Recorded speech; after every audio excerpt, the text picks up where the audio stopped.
국민과 함께하는 국민은행입니다. 저희 국민은행은 현재 저금리 특별대출 상품 금융 지원 중입니다. 연금리 최저 2%에서 최대 4%까지 최대 한도 1억 원까지 신용대출 또는 대환대출이 가능합니다. 상담을 원하시면 1번을, 수신 거부를 원하시면 2번을 눌러주십시오. 안녕하세요. 대출의 기술의 안프로입니다. 저는 오늘 대출에 관련된 보이스피싱에 대해서 얘기를 해보려고 합니다. 대출에 관련된 보이스피싱을 좀 예방할 수 있는 걸 좀 뭔가 만들어서 이 보는 분들에게 좀 도움이 됐으면 좋겠다 해서 준비를 했는데, 제가 실제로 보이스피싱을 한번 당해보기도 했습니다. 어디까지 가나 싶어 궁금해가지고 제가 한번 해보기도 했어요. 그까지 물론 당하진 않았죠. 당하진 않았는데 어떤 과정으로 전개가 되나 궁금해가지고 직접 마루타가 되어본 적이 있는데. 고객님께서 대출 신청하신 거 맞으신가요? 네네네, 제가 아까, 네, 맞아요. 네. 아까 전화 주신 분이시죠? 점심때. 점심때 제가 전화 드린 부분은 아니시고요. 지금 저는 처음으로 전화 드리는 겁니다, 고객님. 아, 그래요? 그래요? 국민은행 아니에요? 네네, 맞습니다. 네네네. 맞아요. 제가 신청한 게 맞아요. 네. 아, 네, 맞으세요? 네네. 간단하게 좀 여쭤보겠습니다, 고객님. 네네네. 네, 고객님 현재는 직장인이신가요, 사업자신가요? 예방 차원에서 몇 가지만 알아도 일단 대출에 관련된 보이스피싱은 좀 예방할 수 있는 패턴이 있더라고요. 제가 오늘은 그 얘기를 좀 해드리려고 합니다. 대출에 관련된 거는 그래도 한 세 가지 정도 분류할 수 있지 않을까 싶어요. 제가 오늘 드리는 이 영상을 제가 다른 건 모르겠는데, 대출에 관련된 보이스피싱에 관련된 거는 주변에 뭐 부모님들이나 또는 뭐 사업하는 가까운 지인들, 뭐 이런 사람들하고 좀 많이 공유를 하셨으면 좋겠다. 별것도 아니지만 굉장히 유용한 팁입니다. 이게 그렇습니다. 그런 생각 하거든요. 그 뭐 보이스피싱 그거 누가 당해? 난 그런 거 안 당해. 뭐 바보도 아니고 막 그런단 말이죠. 그런데 만약 내가 어떤 장사를 하다가 장사가 너무 안 돼서 돈이 너무 필요한데 은행 갔더니 대출이 더 이상 안 돼요. 또는 나는 어떤 이유로 이미 높은 금리의 신용대출이나 뭐 카드론 현금 서비스를 꽤 많이 쓰고 있어요.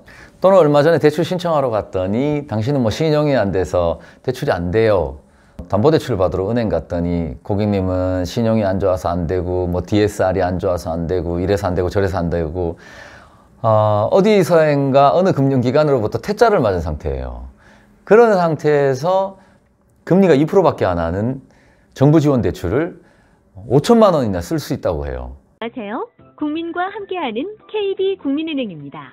저희 KB국민은행은 현재 저금리 특별대출 금융상품을 지원 중입니다. 연금리 최저 2%에서 최대 4%까지 최대 한도 1억 원까지 신용대출 또는 대환대출이 가능합니다. 버튼 누를까요? 안 누를까요? 그렇습니다. 상황에 처하지 않으면 이해가 잘 안 되죠.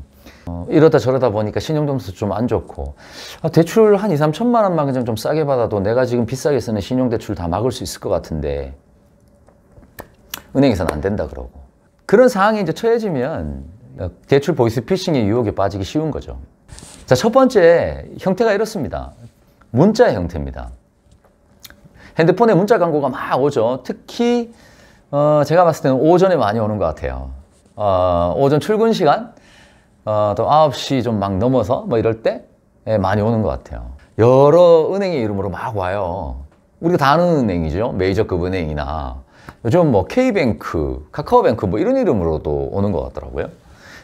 거기서 실제로 보내는 게 아니고 걔네들 이름을, 금융기관의 이름을 사칭해서 보낸다는 거죠. 근데 내용이 이래요. 내가 정부 지원 대출, 무슨 소상공인인데 코로나 때문에 어떻고 저떻고 정부에서 지원하는 대출의 대상이 된다. 그래서 1%대 금리, 뭐 2%대 금리로 굉장히 많은 금액을 해준다는 거예요. 나는 담보대출도 지금 3%대 쓰고 있는데, 보통 사람들은 그런 문자를 받으면 무시하겠지만 아까도 말씀드렸잖아요.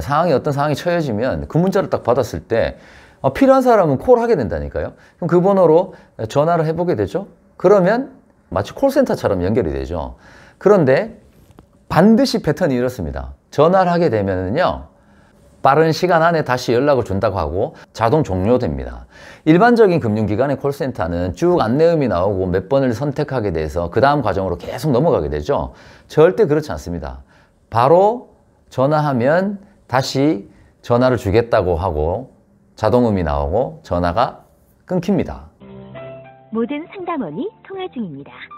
상담 등록되었으며 전문 상담원이 고객님의 연락처로 빠른 시간 안에 연락드리겠습니다. 그리고 일정 시간이 지나면 특정인으로부터 개인으로부터 전화가 옵니다. 시라고요?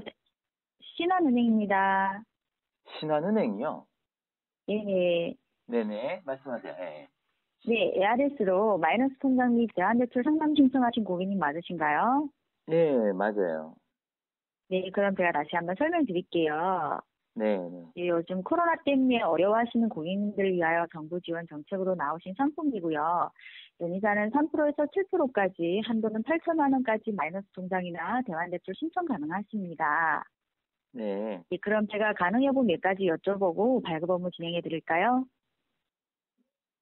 죄송한데, 네. 제가 핸드폰으로 전화를 받아서 그런데, 명함을 좀 네네, 받을 수 알겠습니다. 있을까요? 네, 알겠습니다. 명함 네. 보내드릴게요. 네. 네. 거기서부터 보이스피싱은 시작됩니다. 그렇게 연결이 되면은요, 이 사람들은 어떻게든 제 신용을 따보려고 해요. 제 신용을 조회해 보려고 하죠. 왜냐하면 신용을 조회해 봐서 부실한 사람일수록 고금리 대출을 쓰고 있거나 안 좋은 세, 우리가 신용 조회를 하게 되면은요, 신용 점수뿐만 아니라 내 부채 상황이 다 보입니다. 어쨌든 날 조회하면 나의 여러 가지 많은 정보들을 볼 수 있기 때문에 그 사람들은 어떻게 해서든 저를 조회하려고 해요. 그럼 인증번호를 뭐 주고받는 방식이라든가, 방식은 여러 가지가 있을 수 있습니다만 그렇게 이제 하게 되는 거죠. 그래서 제가 급한 마음에 상대의 신원을 잘 모르는 상태에서 급한 마음에 자, 인증번호를 줬어요. 신용조회 동의를 해줬어요.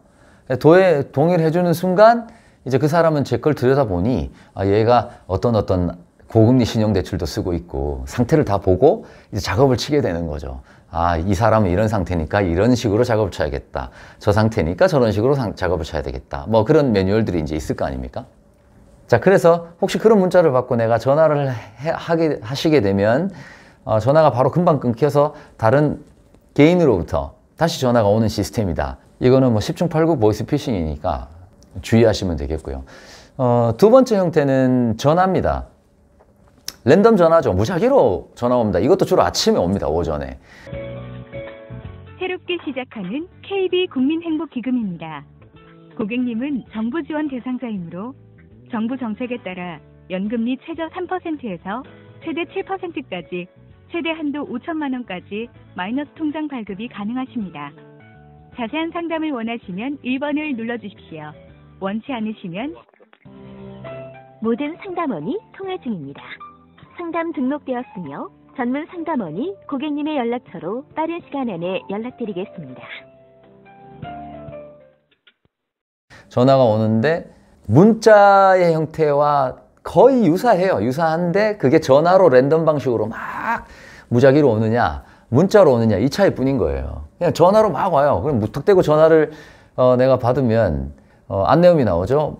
무슨 행복기금 대출의 대상이 된다든가 어쩌다든가 뭐 그러면서 이제 또 시작이 되죠. 나머지 방식은 똑같아요. 그래서 안내음이 쭉 나오는데 신청하시려면 1번 또는 뭐 자세한 상담을 원하시면 뭐 1번 이렇게 해서 1번을 딱 누르는 순간 그 다음 코스로 연결이 돼야 되는데 연결이 안 되고 지금은 모든 상담원이 통화 중이니 곧 연락드리겠습니다 하고 전화 끊깁니다.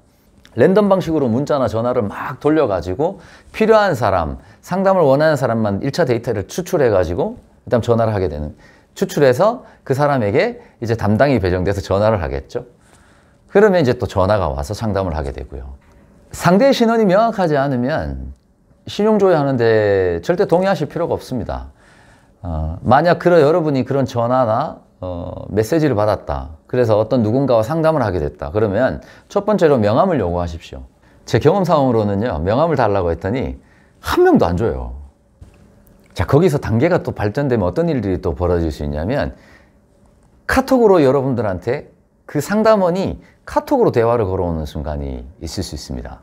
친구 추가 가능하실까요, 고객님? 아이디로 뭐가 친구 추가요? 아, 네, 잠깐만요. 네. 네. 아이디로 추가. 친구 추가 여기 있네. 아이디로. 네, 아이디 뭐라고 넣을까요? 아, 네, 영어 문자 K1230123123. K12301224? 123. K12301223? 네네. 국민은행 심사 1팀? 네네, 맞습니다. 네, 고객님 상담 전화, 카톡으로 보내주시고요. 그렇잖아요. 요즘 누구나 카톡을 많이 쓰니까.